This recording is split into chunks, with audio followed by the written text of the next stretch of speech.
I wanted to make this sooner, but I had other topics that I felt were more important, and I was just more interested in talking about them.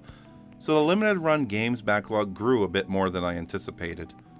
You know, the company of limited run games is an easy one to bash, and I'm not a hater of them, but I'm not a fanboy either.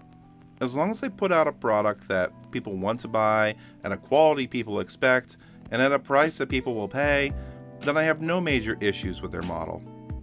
So when you buy from Limited Run, you know what you're getting into here. Immediately, you're going to see a date months down the road where they plan to ship the item. And if this is your first experience with them, you're excused from misunderstanding that this date is not definite.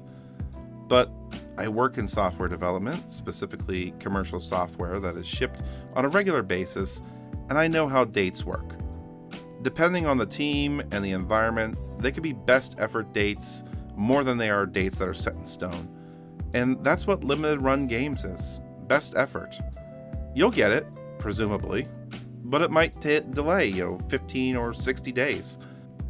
I've had very few games delayed from them severely though, but one of the last ones did take a lot longer than anticipated, and I'll go over that. I think it was pushed back 3 months if I'm not mistaken. But anyways, let's go over 7 limited run game titles that I've picked up recently. The first game that I want to talk about is Vanity Fair: The Pursuit. And this is a full motion video, or an FMV, crime game.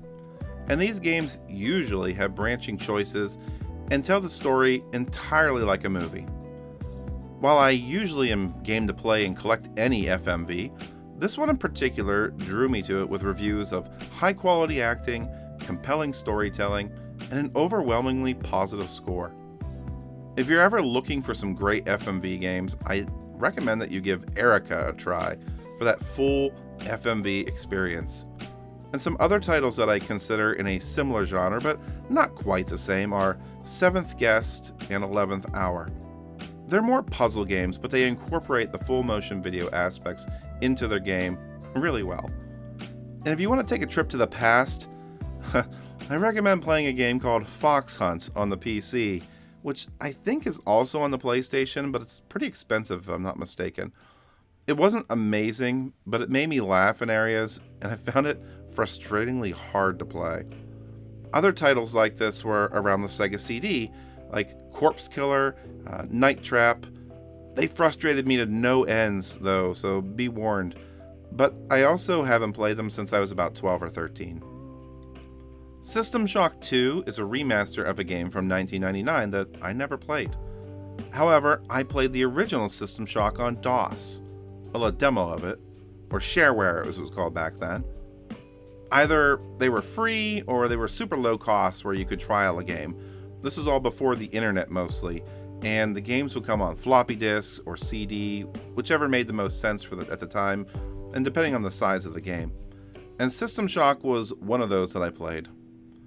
Now, all that being said, I never played the second installment.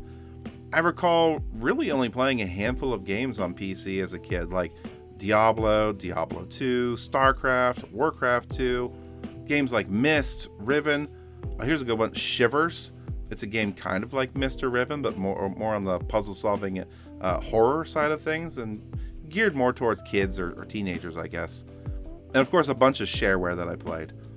I just couldn't afford a lot of games, so it's kind of cool to be able to revisit a series after 30 years and just see how it plays. Maybe see what improvements were made through the remaster, or how level designs were back then.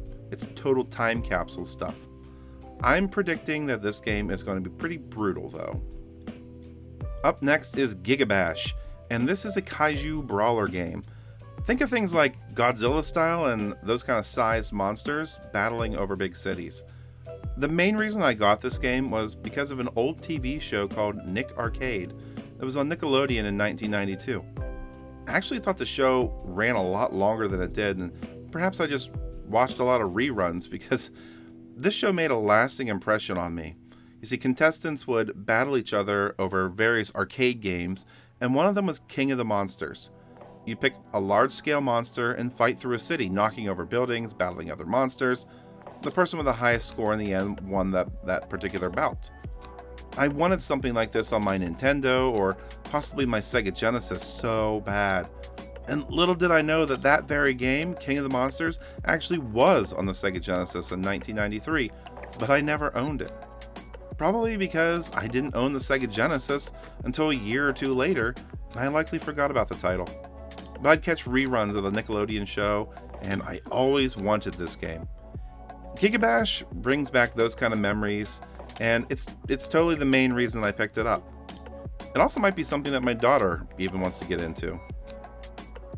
The next limited run games pickup is Star Ocean First Departure R. Now, Star Ocean is a series that, in my head, I really want to get into, but in reality, I find some reason not to. I did play Star Ocean till the end of time, though, on PS2 when it originally came out, and I loved that game. But I've not played any since. And I've picked them up in GameStop sales, and I've just wanted to play them. But when I go for an RPG title, I end up playing a Final Fantasy or a Tales game or something else. No real reason why, either. And I wish I could figure out why, because they look like they're so much fun. It just seems to happen. But First Departure R is an enhanced remaster of the very first Star Ocean game, and probably a great entry point into the series. It's not done in the new HD 2D kind of style as games like Dragon Quest or even Star Ocean The Second Story are, but I don't think there's anything wrong with that. I enjoy the different types of art styles to experience, so here's hoping that I can get back into the series for the first time, really, in years. Bubsy in the Perfect Collection is a compilation of all of the early Bubsy games with modern enhancements through limited run games Carbon Engine, and they help to improve the presentation while keeping the original gameplay intact. And just speaking on the Carbon Engine, it's a really great service that they offer to older development teams, and it's an impressive experience if you've ever played titles like the Gex Trilogy, Toomba, or Jurassic Park. Now, I picked this up for one reason. I didn't play Bubsy as a kid, and I always wanted to. The commercials made this character seem so cool and funny, and this is a pure nostalgia purchase for me. I honestly have no real background with the series, and this is a true first dive. Next up is Nobody Wants to Die, and if you're like me, you've never heard of this game and had to go watch a trailer to find out on the video if it was something that you might be interested in playing. Obviously it was, as it blends a lot of styles that I really like, such as detective noir, sci-fi, cinematic style, all in a way that I don't think I've ever seen before. I just looked at this and thought, this is really unique and something I might enjoy playing. It's a AA title, I'd say, and I really enjoy a solid AA because they feel hungrier to do a better job, and they don't really rely on their heritage or their name to sell a title. The characters and the environment look hyper detailed in this game, and the game itself seems built around investigation and not combat. And I can totally appreciate that for when I'm looking for a good palate cleanser, and the story seems really intriguing with talk of immortality, but only taking about 6 to 10 hours to complete, and not immortality for you. Can you really ask for a better palate cleanser, folks? I mean, I'm looking forward to trying this one out. Star Wars Episode 1 Jedi Power Battles. I ordered this on February 21st, 2025. It was supposed to arrive around September 30th, 2025. However, on August 15th, I was informed of a new date of October 31st, 2025. No big deal, I thought.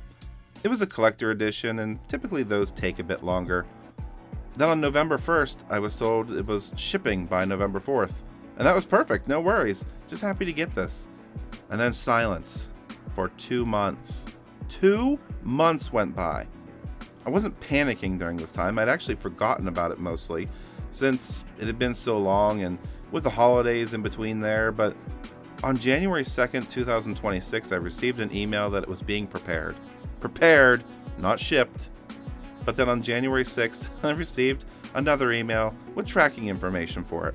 And January 7th, it actually left the facility, and January 10th, I received it, almost 11 months later. So why did I opt for the premium edition of the game? It's because I had this game on the Dreamcast, and I thought it was the greatest game in the world at the time. I would have been 17 or 18 when I had it.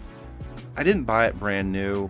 I didn't have brand new game money, but I was becoming more and more of a Star Wars fan with the prequels in full swing and the recent special editions.